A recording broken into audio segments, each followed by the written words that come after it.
Alright guys, Riley's trying to run off the road in the new Land Cruiser. Here's the headlights at night. Looks really good. I can't get over this hood, man. This hood looks sick.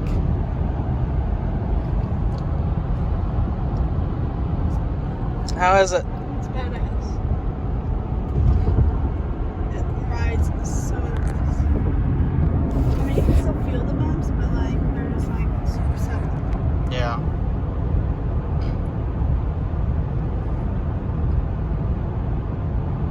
We like the auto headlights. Yeah, right? So, do we? We do. We do. But they get a little nuts. It gets confused sometimes. But it's better than me having to Turn on and off each turn time. on and off. Right. So, what do you think? You know, I think I didn't when I first went and looked at this thing, I didn't think the lights were that great, but they're actually pretty good. Yeah. I think they're good. I mean, I can see the signs just fine. Yeah. I saw a pedestrian that was walking on the side of the road Yeah. in the middle of the highway. That's good, right? Yeah.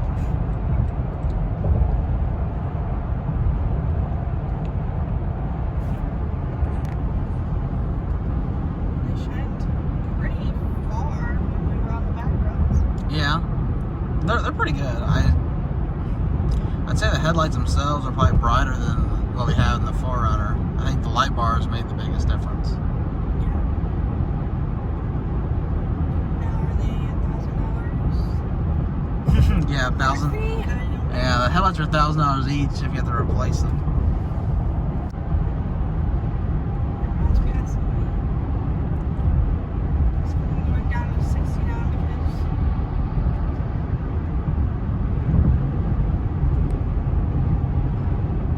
I think that'll come in handy. I just have to get used to it. Yeah, I think she set on the lowest. The radar cruise control is nice. It's just really aggressive. You have it. You can set the distance 3, 2, 1. If you have it on 3, it's really aggressive. I feel like you have to set it on 1. I feel like they're like car lights. Like Yeah, generous car lights. very generous car links.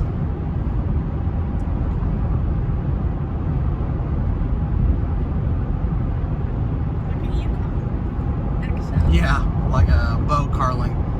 This is a really rough section of highway. It always gets my truck. It's actually really good. It's a little bumpy, but I mean, it's rough. yeah, this road's terrible. In my truck, it's it's kind of funny. It's like a seesaw motion the whole way. The 4Runner is Yeah. just very.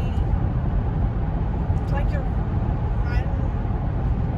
I don't know. Yeah, I haven't had a vehicle that actually rode good on this section of highway. This is probably the best so far.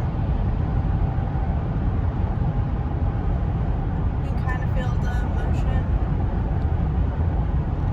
It's a lot better than Yeah. the truck or the farm.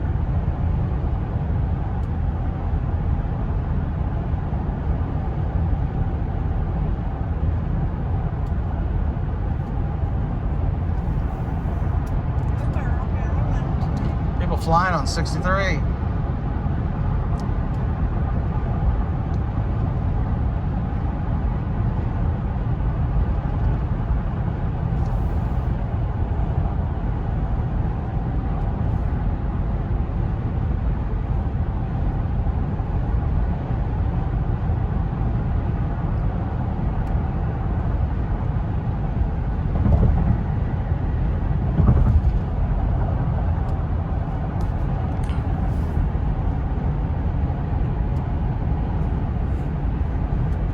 Feels nice.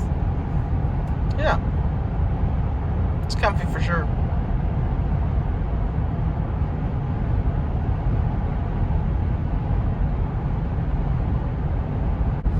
Streets be freaking go the Land Cruiser is really good at a high rate of speed. It's really stable. We went to Mexico and we're going about 90 miles an hour. It was super smooth and stable. Yeah. All right, guys. So that's our little trip we had here. So. I mean, I didn't feel like I was going fast. Yeah, you feel like you're going slower than you really are in this vehicle, which is kind of a bad thing. Yeah. Dangerous. So. All right, guys. Here we are, back in the Land Cruiser. I'm sitting in the back seat because it's just really comfortable while Josh looks at the air filter. Yep, cabin air filter. So this is day 2 of the Land Cruiser. So today we were supposed to kind of like negotiate and go over things. It kind of got to the end of the day and we still didn't like have what we wanted. They really weren't at the price point that we wanted or needed to be at. So we kind of told them like, I'm sorry, like we can't do it. This is what we can do, and if you can't help us, then just not the car for us, which is kind of the mindset that we went in with, like I explained earlier. So it was like the end of the day before we could get over there and have that discussion. So tomorrow they're gonna try and work more like on the financial side of things and let us know in the morning. What? Huh? Oh, there it goes. So we are just checking out all the things just in case like it does end up working out. We don't know. We hope it does, but we don't know.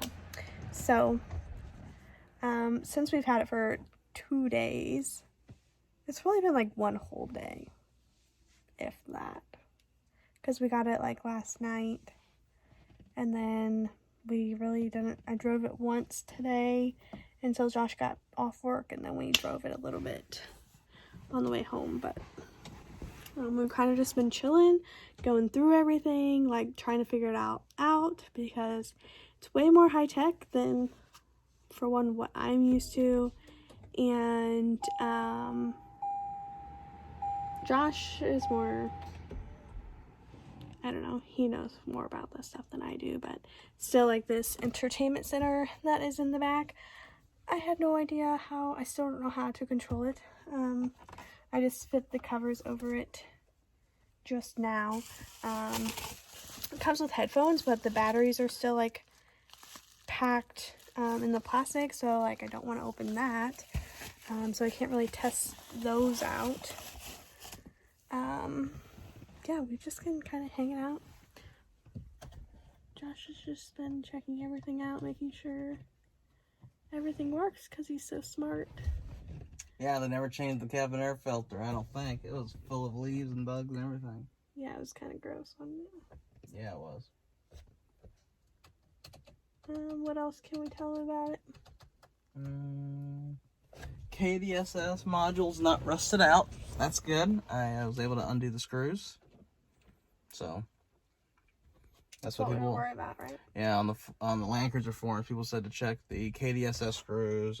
And the module itself is pretty rusty, but the screws came out fine. So they said that was good on the forums and in the Facebook group.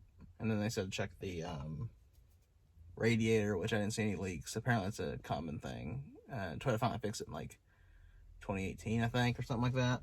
There's one more thing. Do you remember what it was? No. I don't remember now. Oh, and the blend door, I guess when dealers replace that cabin air filter, the door retracts up, and some dealers force it up, and they break it. So that one's not broke. That's good. Which is good. So There's some dealers know what they're doing. Right, so Riley, Toyota, and Jeff said he knows what they're doing. There was one more thing, though. There was the KDSS, the radiator. Oh, the cam tower leak. So all the 5.7s can develop a cam tower leak. I guess the 4.6s too. My Tundra didn't have it. None of my Tundras have had it. This doesn't have it. But then a Sequoia that Riley's parents were looking at did have it. So it seems kind of hit or miss. But luckily, knock on wood, truck doesn't have it. And then this Land Cruiser, if we buy it, it doesn't have it either. So. Sweet. Yep. That's what I checked out. We did test out, I don't know if we updated you guys on this or not. If so, I'm saying it again. We tested out the cooler or the ice box in the console, right? Yeah, console.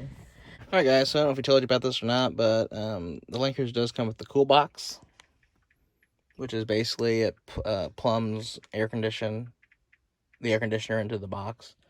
So we put a water bottle, a regular 16-ounce water bottle in there for like 20 minutes. We kind of forgot it was in there, didn't we? And then when we got it out, it was like literally ice cold. Yeah, ice cold. So I don't even think like our refrigerator keeps out of that cold.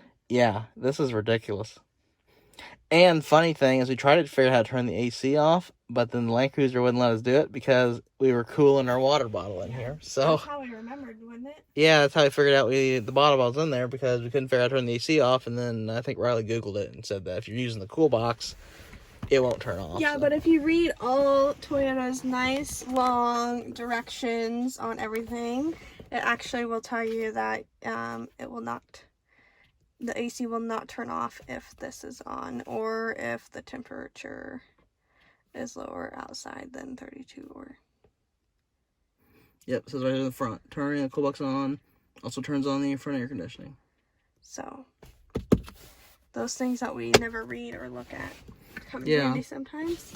But just a quick Google search also helped. So, I think I was also on the Land Cruiser like forum page. I don't know what I was on, but. Yep. So. And it does, like, if you push it back.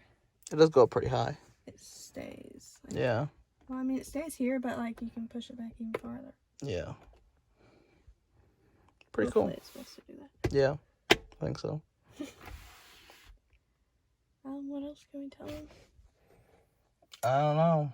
The heat steering wheel's nice. It heats everywhere where it's leather, so it doesn't heat here, it doesn't heat up here.